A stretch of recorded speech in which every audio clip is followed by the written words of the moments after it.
The right of the party is trying to work out who to coalesce around at the moment.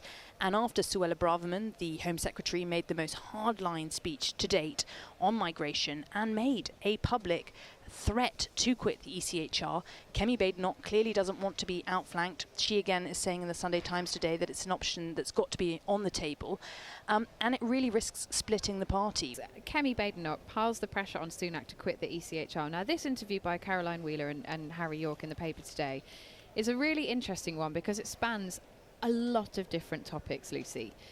What's going on here? Because some people will read this as a leadership intervention, although there isn't a leadership contest yet, and other people will look at what she's saying and say, well, it sounds very similar to what the Home Secretary was saying a few days ago.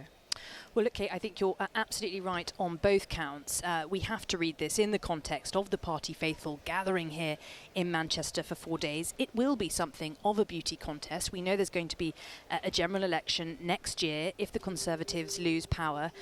There are many people already thinking about their chances of replacing Rishi Sunak. The right of the party is trying to work out who to coalesce around at the moment. And after Suella Braverman, the Home Secretary, made the most hardline speech to date on migration and made a public threat to quit the ECHR, Kemi Badenoch clearly doesn't want to be outflanked. She again is saying in the Sunday Times today that it's an option that's got to be on the table, and it really risks splitting the party. We know there are many One Nation Conservatives who publicly are staunchly opposed to quitting this convention.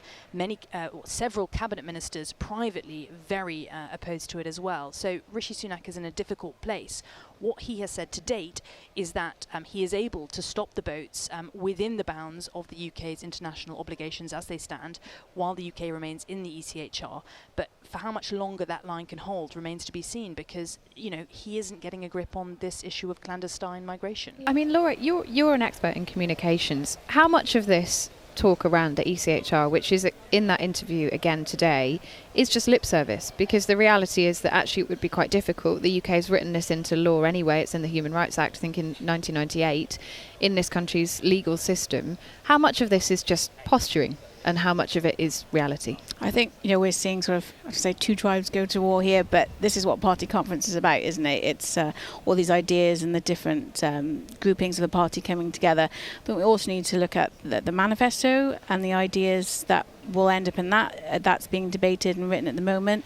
So MPs are, you know, sending in their ideas, then, you know, trying to find pockets of airtime that they can talk about this. So I think, you know, there is a degree of that, but Adam wants to come in there. Well, no, I was just saying, I'm interested that Kemi Badenoch has actually raised race in this question, saying it's not racist to want to leave the ECHR.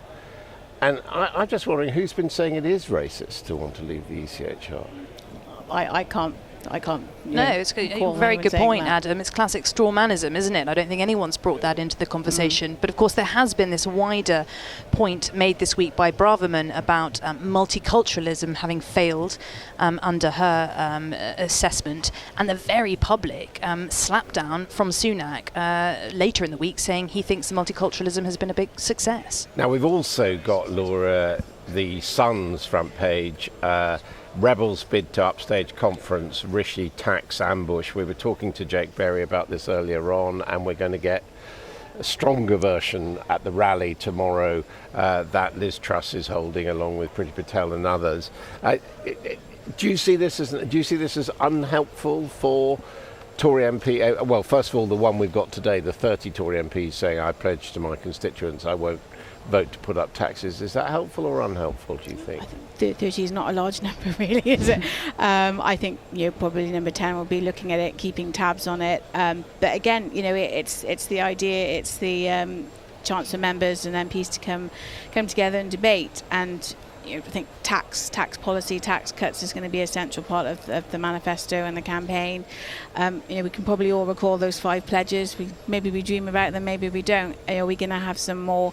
Have you managed to read them in the small print on the I haven't actually. Maybe I need an eye test, but you know, I don't think it's something terribly, you know, that will be worrying. Number 10. I mean, you know, we're still a year out-ish, aren't we? So. What do you think, Lucy? What do you guys think? Yeah, I mean, as Adam says, I mean, and also, Laura, you say 30 isn't that many, but actually when you're thinking about the realities of governing, 30-odd Tory MPs saying that we will not vote for a budget that raises taxes in any way. They're talking about across the board. That is a problem for a Prime Minister who doesn't have a huge majority, and as we can already see from the front page of the Sunday Times and others, there is a shadow leadership contest going on before he's even really arrived in Manchester.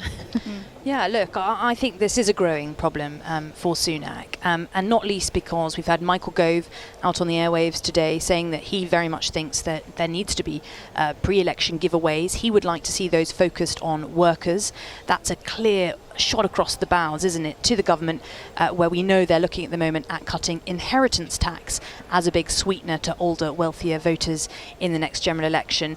Meanwhile, you've got the new Conservatives on the sort of the right flank of the party calling for a cut in VAT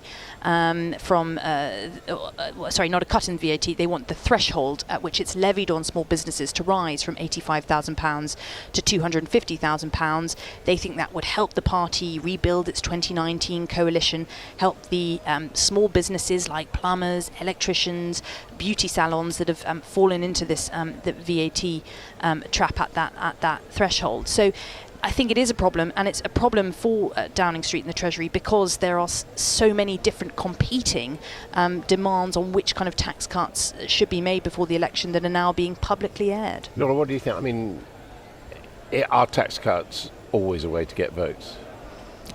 It's appealing, isn't it? I mean, we don't like a tax cut. Yeah, I think we're going to have to wait and see what comes in the budget later this year, but I think probably, Number 10 will be listening, but I don't see it being a big problem at the moment.